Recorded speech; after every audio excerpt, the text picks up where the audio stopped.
Itulah yang disebut mengilahi. Kalau kalian nanti belajar mengolah rohanimu mengilahi, jiwamu akan tertempa.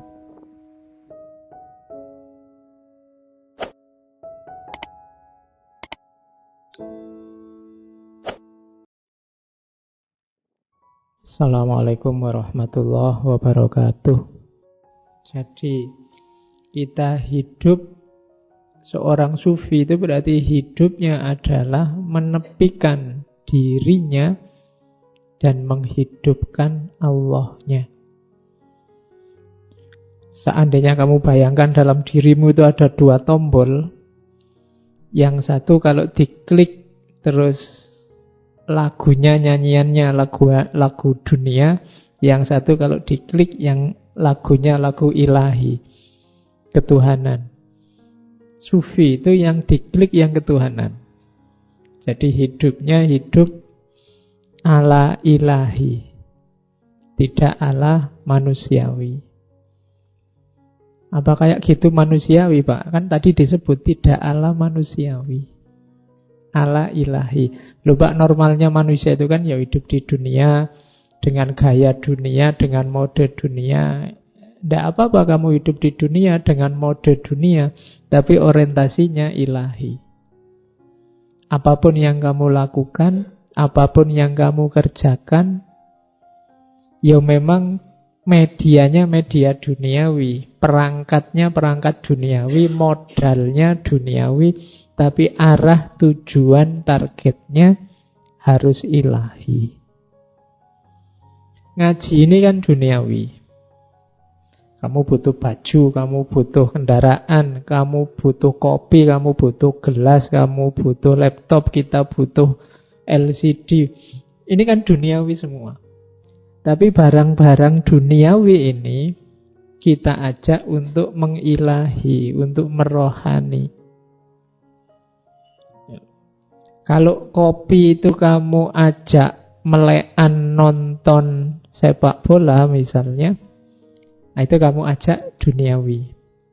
Tapi kalau kopi kamu jadikan media untuk melekan ngaji, bukan ngaji filsafat lah, nggak mungkin kamu melekan ngaji filsafat. Ya. Jadi kalau melekan ngaji Quran misalnya, kamu ajak dia merohani, mengilahi. Kalau motormu kamu ajak jalan-jalan ke mall, ya dia sedang menduniawi. Tapi kalau kamu ajak ke masjid untuk jamaah, dia kamu ajak untuk merohani, mengilahi. Nah, hidupnya seorang sufi itu seluruh aspeknya dibawa untuk hidup di dalamnya. Itulah yang disebut mengilahi.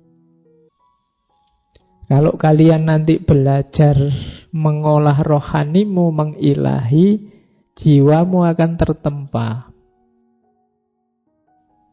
Diilustrasikan di kalimat yang kedua itu. Jadi tasawuf itu menempa jiwa. Katanya Imam Junaid, kita tidak menjalankan tasawuf dengan banyak bicara saja. Qila wa qala, al-qil wal qol. Kita kan senang belajar tasawuf.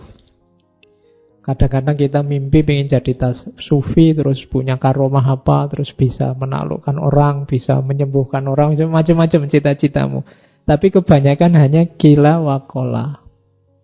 Kita hanya wacana. Kalau pas ngaji kayak gini, bayanganmu sufi aku ini. Pokoknya ya ngono. Cuma ya pas gini aja wacana. Begitu nanti pulang ya balik kayak asale. Tadinya apa ya besok apa, kembali lagi begitu. Itu namanya qila wa qala. Hanya ngomong saja. Sudah bolak-balik ngaji tema sufi, ya jiwamu ndak nyufi-nyufi. Keseharianmu juga ndak berubah. Maka katanya Imam Junaid, kita tidak menjalankan tasawuf dengan banyak bicara saja. Makanya beliau agak tidak cocok dengan sufi yang agak bulat, agak rumit, agak dengan teori macam-macam, filosofi macam-macam. Tidak. Praktek saja sudah. Tapi kita melakukannya dengan lapar, maksudnya puasa. Meninggalkan seneng-seneng di dunia, kelezatan dunia. Dan melepaskan segala hal yang menyenangkan dan indah. Karena tasawuf adalah kemurnian hubungan dengan Allah yang dasarnya menghindari kesenangan dunia. Jadi sufi itu hidup di dalam Allah dan praktekkanlah, jangan cuma diteorikan. Itu tuntunan dari Imam Junaid. Kalau sukses, di situ nanti lahir Islam yang rahmatan lil alamin. Kaum sufi adalah seperti bumi. Semua kotoran dicampakkan kepadanya, namun tidak menumbuhkan kecuali segala tumbuhan yang baik. Bumi itu kan tempat sampah yang sejati. Kamu buang sampah ya ke bumi, melakukan yang jelek-jelek juga di bumi. Tapi bumi selalu memberikan yang baik-baik. Dia memberi tumbuhan yang baik-baik. Makanan kita sumbernya sebagian besar dari bumi. Jadi karakternya sufi yang pertama, meskipun banyak kotoran diberikan padanya, selalu yang baik-baik diberikan. Kalau ada orang mencaci maki kamu dan kamu balasnya juga caci maki, ya berarti kamu normal, bukan sufi. Kalau sufi diberi yang jelek, yang dikembalikan yang baik. Simbolnya bumi. Simbol bumi yang lain berarti apa? Diinjak orang soleh maupun orang munafik, dia tetap stabil. Sebagaimana mendung, dia juga memayungi segala yang ada. Seperti air hujan, dia mengairi segala sesuatu. Jadi jiwanya sufi itu stabil. Diinjak orang soleh ya biasa, diinjak orang munafik juga ya biasa. Bumi itu kan tidak pilih-pilih. Kan tidak mungkin orang munafik menginjak terus buminya tidak mau diinjak, kan tidak. Ya tetap silahkan siapa yang butuh menginjak. Kayak mendung juga begitu. Mendung itu kan dia menaungi siapapun. Kan dia tidak pilih-pilih. Air juga begitu, hujan kan juga begitu. Hujan itu ya semua dikasih air, dikasih hujan. Tidak kok, wah orang kafir itu, tidak usah lah. Terus pas orangnya ini tidak kena hujan kan tidak. Semuanya juga kena. Jadi itu yang disebut rahmatan lil alamin. Jadi dia jadi rahmat bagi siapapun, tidak pilih-pilih. Nah, kalau kalian nyampe level ini, jiwamu jiwa sufi sudah. Jadi analoginya, simbolnya bumi. Diberi kotoran bermacam-macam, balasannya yang baik-baik. Diinjak siapapun diperlakukan sama. Siapapun dinaungi. Kalau mau memberi tidak pilih-pilih, semua diberi yang baik-baik. Itu simbolnya bumi. Yang ketiga, jika engkau melihat seorang sufi menaruh kepedulian kepada penampilan lahiriahnya, maka ketahuilah wujud batinnya rusak. Kalau dua yang atas paragraf itu menunjukkan jiwa sufi, hati-hati. Yang ketiga ini jiwa bukan sufi.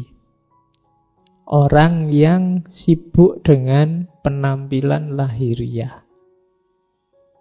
Jadi orang yang sibuk dengan hal-hal yang duniawi, yang kelihatan. Kalau sudah sibuknya itu, berarti batinnya rusak. Apa ndak boleh Pak pakai baju yang bagus, pakai baju yang pantas, yang sopan? Boleh, tapi jangan sibuk di situ. Kalau yang kamu pedulikan, kamu sibukkan hanya itu, itu ciri-ciri batinnya sudah rusak. Jadi jiwa sufi itu berarti apa? Selalu menaungi, membantu siapapun, memberi yang baik pada siapapun, dan tidak sibuk dengan hal-hal lahiriah, atribut-atribut duniawi. Kalau kalian punya kualifikasi ini berarti jiwamu jiwa sufi. Terus kenapa banyak orang suka pada Imam Junaid dan tidak terlalu kontroversial sebagaimana sufi-sufi yang lain? Karena dalam Imam Junaid ada mempertemukan syariat dan hakikat. Jadi batin ya, tapi tidak batin saja, karena batin itu punya jembatan lahir. Katanya Imam Junaid, ilmu kami diukur dengan Al-Quran dan Sunnah. Siapa yang tidak hafal Al-Quran, tidak menulis hadis, dan tidak belajar fikih, tidak boleh ikut. Ini syaratnya kalau ada orang ingin melamar jadi muridnya Imam Junaid. Jadi selalu katanya Imam Junaid, ilmu kita ini ukurannya Quran dan Sunnah. Maka yang mau jadi muridku harus hafal Al-Quran, pernah nulis hadis, berarti dia belajar hadisnya dalam, kemudian ngerti fikih, baru tasawuf. Kalau Quran tidak ngerti, Sunnah tidak ngerti, fikih tidak paham, jangan belajar sufi dulu. Nah itu maunya Imam Junaid. Imam Junaid ini juga faqih, dia kepala qadhi pada zamannya. Jadi syaratnya saya tidak tahu kalau kalian ngelamar diterima apa enggak. Abot, hafal Quran, ngerti hadis, ngerti fikih, baru boleh ikut jadi muridnya. Dan muridnya banyak. Imam Junaid itu muridnya banyak. Meskipun beliau ini tidak terlalu suka ceramah, tidak terlalu suka khutbah. Banyak orang minta Imam Junaid itu khutbah di awal-awal beliau jadi sufi, tapi tidak ada satupun yang diterima. Termasuk gurunya, guru dan juga pamannya, Syekh Syarri As-Sakoti. Syekh Syarri bolak-balik minta, tidak dituruti. Pokoknya dia tidak mau khutbah. Sampai satu ketika, di satu malam, Imam Junaid bermimpi ketemu Rasulullah, terus Rasulullah merintah, Junaid khutbahlah. Paginya beliau bangun kemudian ingin keluar rumah. Begitu buka pintu di depan, gurunya sudah ada, Imam Syarri. Junaid, mimpi apa tadi malam? Ya guru, disuruh khutbah. Ya, sudah saatnya kamu khutbah. Jadi mau khutbah aja nunggu diperintah oleh Rasulullah. Ya, karena memang berat. Dan di antara alasannya kenapa beliau tidak mau khutbah, karena masih ada gurunya. Masih ada Imam Syarri As-Sakoti, masih ada banyak sufi besar yang lain yang terhitung masih gurunya. Dan selama gurunya masih ada, beliau merasa tidak pantas untuk khutbah. Oke, itu di antara tabiatnya Imam Junaid. Nah, di dalam tradisi tasawuf beliau dikenal ya syariat, ya hakikat. Tidak boleh syariat saja. Jadi beliau kadang-kadang mengkritik sejumlah sufi yang sering membuat kontroversi, termasuk muridnya Abu Mansur Al-Hallaj. Al-Hallaj itu muridnya Junaid. Kenapa beliau mengkritik para sufi yang kontroversi itu? Bukan karena anti sama ajarannya, tapi menurut Imam Junaid kontroversi satohat yang kontroversial ini hanya bikin rumit, hanya melahirkan polemik. Kadang-kadang terus ditunggangi penguasa. Orang awam itu levelnya tidak sama dengan para sufi, katanya Imam Junaid. Kalau diberi hal-hal yang kontroversi, mesti rame, terus gegeran. Nah, kalau sudah penguasa masuk, ini bisa dipolitisir. Entah yang pro, entah yang kontra. Maka katanya Imam Junaid, sebaiknya para sufi tidak memproduksi gagasan-gagasan yang kontroversial, yang hanya nambah masalah saja.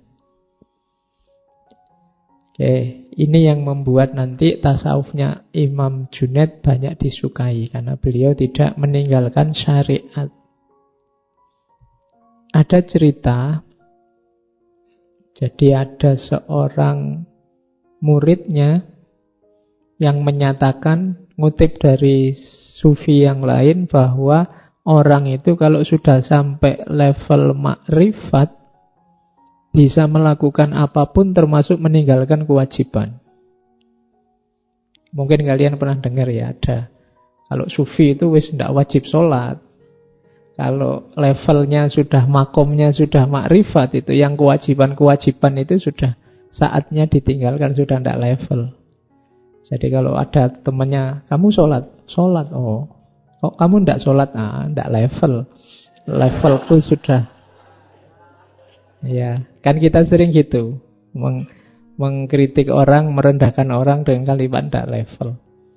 Saya kemarin ada yang bilang, kok masih cari kebenaran Pak? Loh kenapa? Kalau saya sudah tidak level. Kayaknya karena apa-apa dianggap tidak level. Oke, kamu kok puasa Ramadan? Kalau aku tidak level. Kan ada memang sufi yang punya pandangan semacam ini. Nah, Imam Junaid terus bilangnya apa? Jawab muridnya tadi, ini bagiku adalah satu pendapat yang berbahaya. Kamu jangan ikut pendapat itu.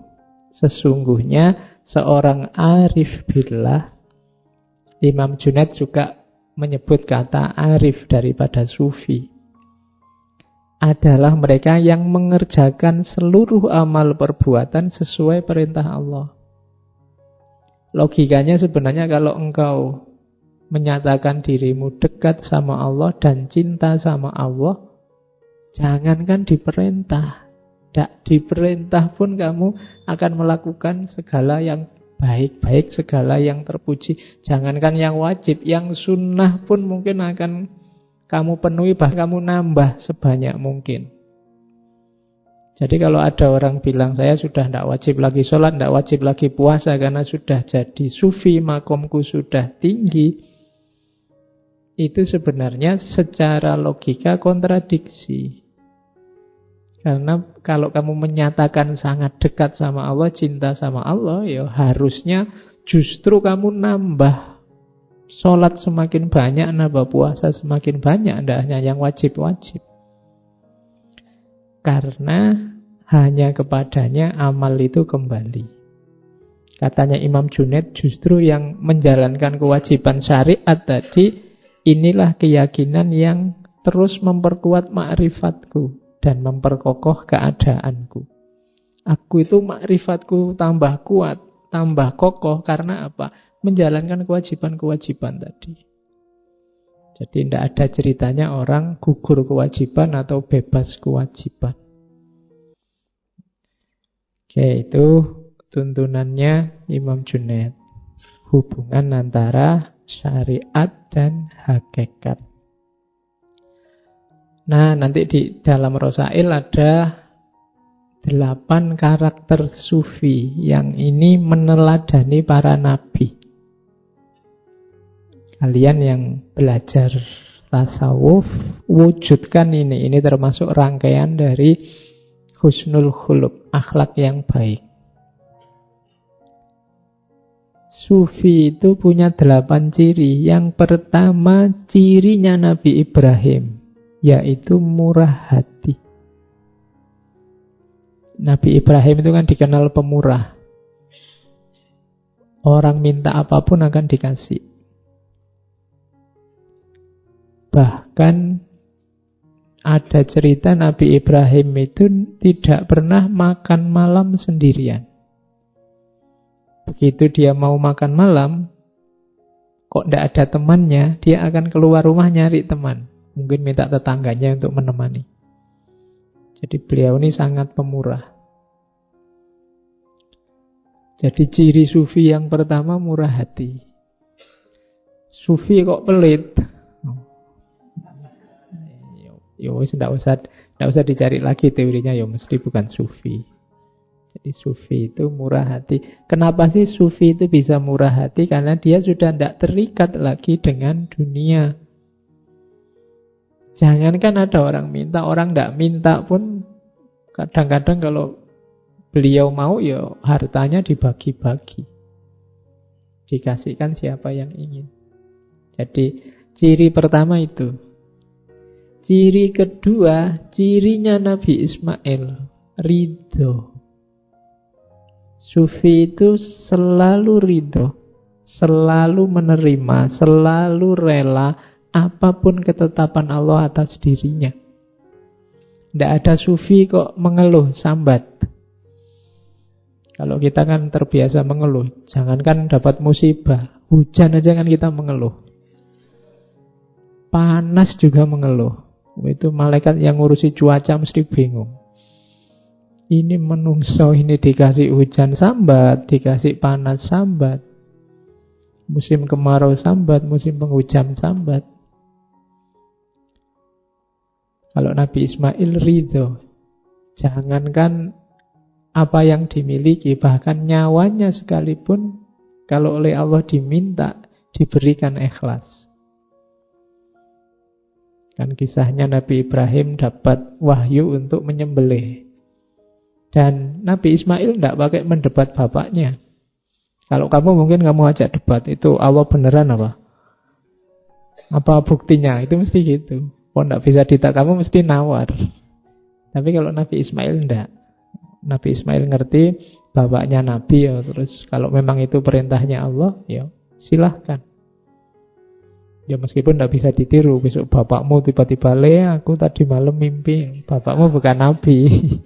Ya, tapi ini pelajaran untuk ridho sebenarnya. Apa yang menimpamu, terimalah. Ikhlaslah. Jangan banyak mengeluh. Jadi sufi berarti ridho. Tidak ada sufi kok protes, komplain. Ya Allah, aku sudah capek-capek berdoa, kok tidak dikabul-kabulkan. Tidak ada begitu sufi. Sufi selalu ridho. Yang ketiga, cirinya Nabi Yakub, sabar. Nah, ini kalian semua sudah tahu cerita kesabaran seorang Nabi Yakub. Dari orang konglomerat kaya raya, akhirnya jatuh miskin. Anak-anaknya meninggal semua, istrinya meninggalkan dirinya semua, tinggal satu. Terus beliau kena penyakit parah yang baunya luar biasa sehingga harus diasingkan dari masyarakatnya. Tapi beliau sabar. Jadi sabar berarti kayak ridho tadi, tidak mengeluh. Menerima semua yang ditimpakan Allah pada dirinya. Itu Nabi Yakub. Oke, yang keempat, cirinya sufi. Ini penting, yang keempat ini katanya Imam Junaid apa? Mampu berkomunikasi dengan bahasa isyarat. Sufi itu punya banyak rahasia karena mereka ma'rifat, ngerti macam-macam. Ada banyak hal yang tidak harus disampaikan begitu saja pada masyarakat, nanti banyak mafsadatnya, seperti ceritanya Al-Hallaj. Maka sufi harus pinter-pinter berkomunikasi dengan bahasa simbol-simbol. Yang semacam ini pelajaran dari Nabi Zakaria. Jadi Nabi Zakaria itu tidak punya anak sampai usia 90-an. Kemudian berdoa, saking sabarnya berdoa, akhirnya dikabulkan oleh Allah ya di usia 90-an itu. Sudah sama-sama tua. Istrinya juga sudah sangat tua. Begitu oleh Allah dibilang, kamu akan aku beri anak. Karena Nabi Zakaria terus tanya, buktinya apa? Buktinya adalah engkau ketika nanti berkomunikasi dengan masyarakatmu, kamu tidak bisa ngomong biasa semacam ini, tapi dengan kode-kode, dengan rumus-rumus. Illa romza. Nah, itu pelajaran dari sini menurut Junaid, rahasia-rahasia Allah yang dalam itu kadang-kadang butuh komunikasi yang simbolik. Makanya kalau istilahnya Ibnu Arabi kan ada creative imagination. imajinasi kreatif. Simbol-simbol yang mudah dipahami. Makanya Suhrawardi pakai simbol cahaya. Nanti mungkin sufi yang lain pakai simbol yang lain. Karena kalau diomongkan apa adanya, orang bisa salah paham. Nah, pelajaran dari Nabi Zakaria. Kemudian yang kelima, sufi itu harus tidak terlalu terlibat dengan masyarakatnya. Kalau dalam ajaran sufi ada istilah uzlah. Dalam filsafat kan ada asumsi bahwa orang itu kalau selalu berada dalam kerumunan, dia akan lenyap ditelan kerumunan. Dirinya sendiri bisa hilang ditelan kerumunan. Maka sufi mengajarkan uzlah. Uzlah itu coba menjauh sebentar dari masyarakatmu. Kalau kamu ada di situ terus, nanti lama-lama mana baik, mana buruk di situ tidak akan kelihatan. Sekali-sekali menjauh sebentar. Dipikir lagi dari jauh. Kalau kalian terlibat terus, nanti kalian tidak kritis. Susah untuk refleksi, susah untuk muhasabah. Wong kamu sibuk terus di situ. Menjauhlah sebentar. Makanya para sufi itu kan dikenal dengan tradisi menenggang dunia. Menenggang dunia itu menjauh sedikit, biar bisa melihat dunia agak jauh. Kalau agak jauh nanti akan kelihatan wajahnya dunia yang sejati. Kalau sangat dekat tidak kelihatan. Orang itu ganteng apa cantik kan kelihatan kalau ada jarak. Kalau nempel hidung sama hidung, mulut sama mulut, itu tidak peduli sudah cantik apa tidak cantik. Wong tidak kelihatan. Kalau sudah tidak ada jarak itu sama saja. Jadi cantik apa jelek itu sebenarnya lebih sering urusan jarak. Jadi jaraknya harus pas. Terlalu jauh tidak kelihatan kamu cantik apa jelek. Terlalu dekat juga tidak kelihatan. Jadi makanya ya, kamu yang tidak cakep tidak usah minder. Wong itu urusan jarak aja kok. Ya, biasa saja. Tenang aja, itu urusan jarak. Kalau kamu bilang, kamu kok tidak cakep, alah kamu lihat dari jauh kan nanti tidak kelihatan tidak cakepnya. Atau kamu nempel lo sini nanti hilang sudah tidak cakepnya. Nah, Nabi Yahya ini salah satu nabi pemuda yang juga meninggal di umur yang muda, meneladankan pada kita tradisi uzlah. Jangan terlalu dekat, terlibat dengan kehidupan sehari-hari sehingga mengacaukan kebersihanmu. Apa tidak boleh terlibat? Ya boleh. Cuma jangan terlalu terlibat, jangan terlalu terikat. Itulah uzlah. Kemudian pelajaran dari Nabi Musa apa? Kesederhanaan. Isyaratnya pakai jubah wool. Wool zaman dulu ya, jangan bayangkan sekarang kan kain wool itu ya mahal. Tapi zaman dulu kain kulit binatang, menunjukkan kesederhanaan. Padahal Nabi Musa itu anak angkatnya raja Fir'aun. Harusnya dia kayak pangeran, cara berpakaian, cara hidupnya. Tapi Nabi Musa lebih suka hidup sederhana. Jadi sufi itu punya kecenderungan gaya hidup sederhana. Kemudian belajar dari Nabi Isa apa? Pengembara.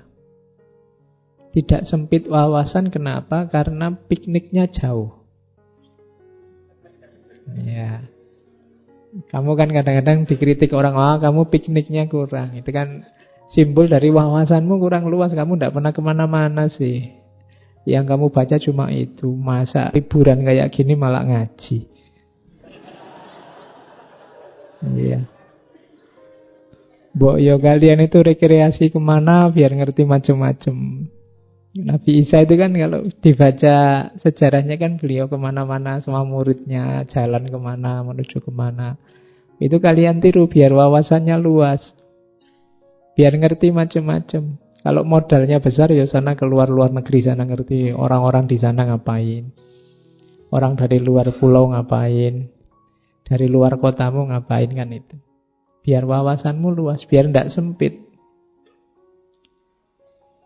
Oke, kalau kamu bisa memberi manfaat dan kamu pengembara, kemanfaatanmu kan bisa dirasakan lebih luas. Kalau kamu hanya sempit saja, ya kemanfaatanmu tidak bisa luas. Jadi, jadilah pengembara. Para ulama zaman dulu kan gitu. Hobinya kemana-mana. Kadang-kadang mencari satu hadis saja itu bisa jalan kaki sebulan. Ketemu ulama siapa, ketemu ulama siapa. Para ilmuwan zaman dulu ada tradisi namanya rihlah ilmiah. Rihlah ilmiah itu ya perjalanan untuk mencari ilmu. Tapi ini perjalanan untuk belajar ya. Kalau sekarang kan ada studi banding. Harusnya studi, tapi kan lebih banyak jalan-jalannya. Ya. Nah, pengembara. Dan yang terakhir apa yang katanya Imam Junaid jadi cirinya sufi. Ini kita pelajari dari Rasulullah, Nabi kita. Apa? Rendah hati.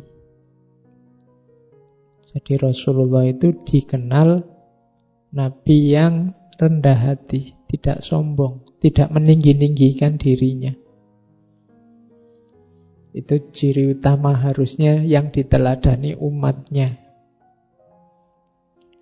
Padahal penyakit besar kita hari ini kan banyak di antara kita yang kebalikannya rendah hati, apa tinggi hati. Merasa diri paling benar, merasa diri paling cocok, paling lurus, paling manfaat. Nah, itu berarti kita tidak meneladani Rasulullah. Bahkan Rasulullah itu karena tawaduknya pernah bilang sampai la tusayyiduni, jangan kamu sayyidkan aku. Itu sebenarnya ekspresi tawaduk. Ya meskipun kita sebagai umatnya ya tetap menghargai beliau. Jadi ekspresi ketawaduan. Ajaran Islam itu kan banyak mengajarkan tawaduk. Sebagai tamu kita disuruh ad-dhaif kal mayyit. Nah, kita posisinya kayak mayit, itu tawaduk. Tapi sebagai tuan rumah kita disuruh tamu itu perlakukan kayak raja. Kamu tidak usah tanya, lu tamu itu harusnya kayak raja apa kayak mayit, Pak? Kalau kamu sedang bertamu, posisikan dirimu kayak mayit. Diapakan saja sama tuan rumah, dikasih apa saja, disuruh apa saja, manut. Tapi kalau pas kamu sebagai tuan rumah, jangan merasa bahwa oh, kamu tamu berarti harus kayak mayit ini. Tidak. Kalau kamu tuan rumah, ilmunya tamu itu perlakukan kayak raja. Ini sebenarnya contoh sering saya bilang ya, nasihat itu, pepatah kebaikan itu dilihat konteksnya. Ini untuk siapa, kapan. Oke, jadi itu sifatnya sufi. Saatnya kita muhasabah, kita punya enggak kualitas-kualitas ini dalam diri kita. Terus ada beberapa ajaran tasawuf yang terkenal dari Imam Junaid. Yang pertama tauhid, yang kedua fana. Tauhid ini kita sudah ngerti ya. Tauhid itu apa? Yang jelas kuncinya tauhid memisahkan yang baqo dan yang fana. Itu tauhid, menegaskan bahwa kita ini makhluk yang fana, yang segalanya ditentukan oleh Allah yang esa, yang baqo. Nah, Imam Junaid kalau dalam tauhid lebih suka mengambil definisi negatif. Laisa kamislihi syai'un. Allah itu apa? Beliau mengutip kalimatnya Abu Bakar, Maha Suci Allah, zat yang tidak menjadikan jalan untuk mengenalnya, melainkan ketidakmampuan mengenalnya. Maksudnya apa?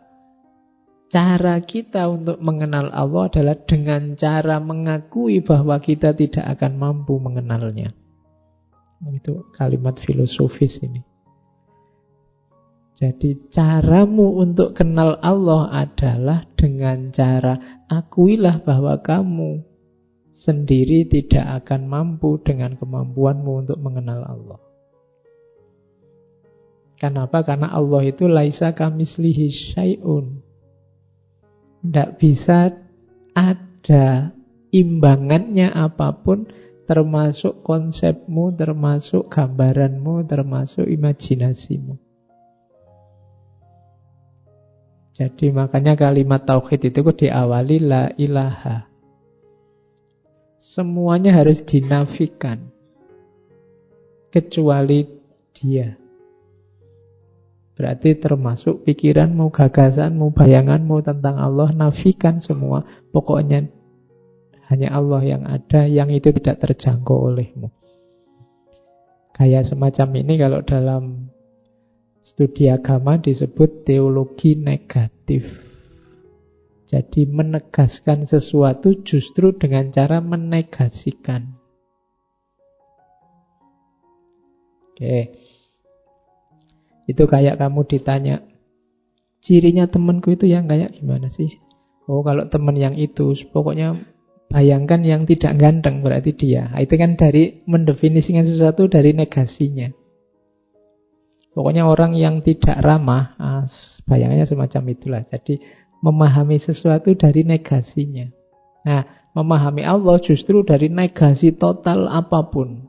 Semuanya ditidakkan.